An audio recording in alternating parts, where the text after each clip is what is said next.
The Gobi Desert is not your typical desert. Most deserts are sand-covered wastelands. This one is not. It stretches for over 8,077 miles, gets snow and frost, and has a unique menagerie of animals. One such animal is the star of my video. Do not forget to like, subscribe, share, and click the bell overhead if you have not already. Thank you. I also have an online store. You can find a link in my link tree below. There is a 15% discount, but it will not last long, so come by and pay a visit. But now, let us get to tonight's video. We were in the Gobi Desert during the summer. It was about 100 degrees Fahrenheit while we explored the dunes near southern Mongolia. I was amazed at the different wildlife that we saw, which included camels, golden and bald eagles, brown bears, and pit vipers. None of these animals would be found in a typical desert, but here they are. However, this is not a typical desert. Equally surprising were settlements, as I cannot imagine anyone living in this place year-round. One thing that did catch our attention was a warning we got from the locals about an unseen killer. We laughed when we were told the description of the animal to fear. It was not the brown bear, snow leopard, or even eagles. But this predator was more feared than any of the larger ones you would expect. We made our way to the Great Wall of China, near the south tip of Mongolia. Here is where the story takes a dark turn.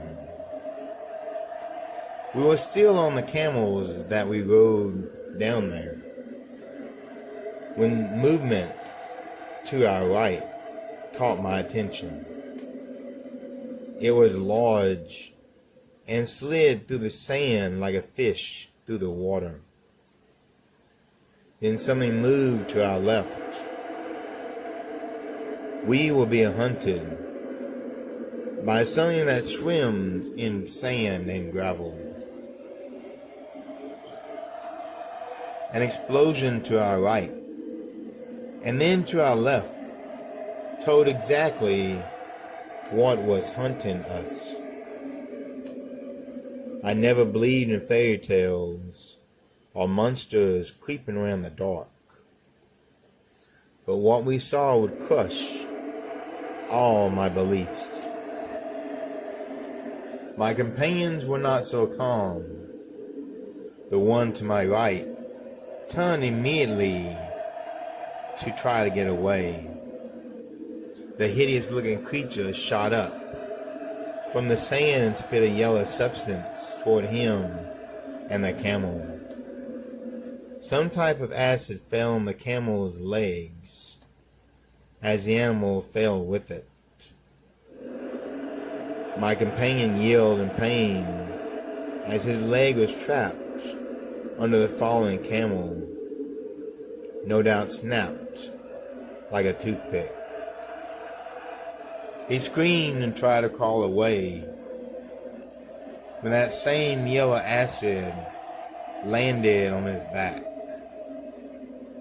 His cries of pain quickly died away, the pain too much to bear.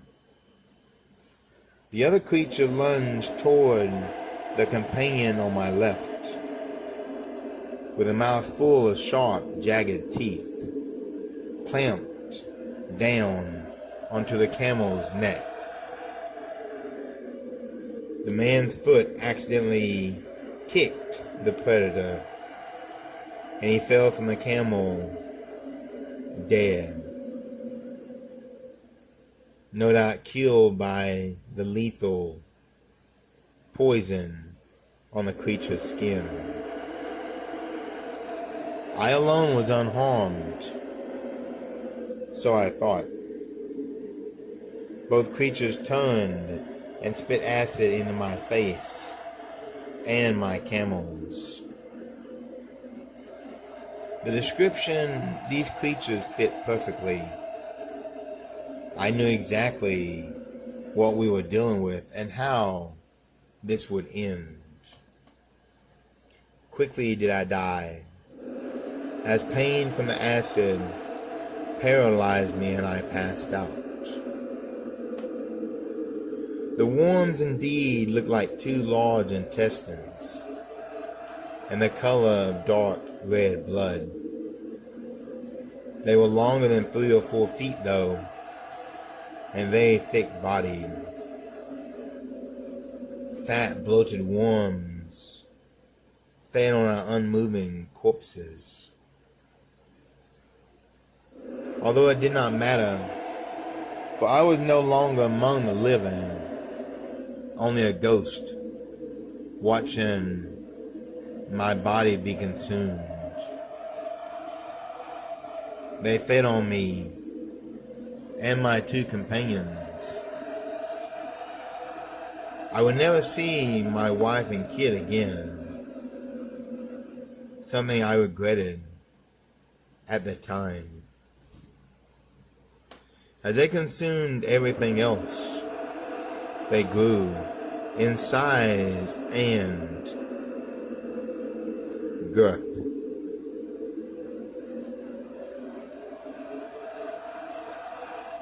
They looked more like giant blood-soaked leeches than intestines now.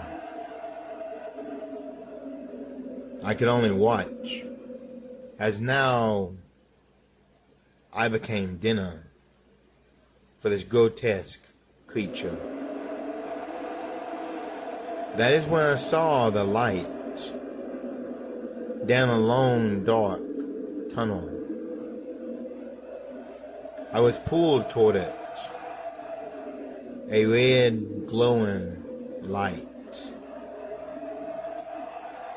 as I could feel the heat and laughter coming from it. I knew my death would not be a peaceful one. My body consumed by 2 ravenous monsters, and now my soul is destined for torture. No doubt, from an unfaithful life I had led while I lived.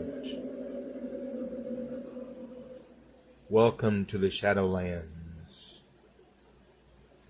Do come back next week as I return with more creepy tales of cryptids, ghouls, and things that hide in the shadows.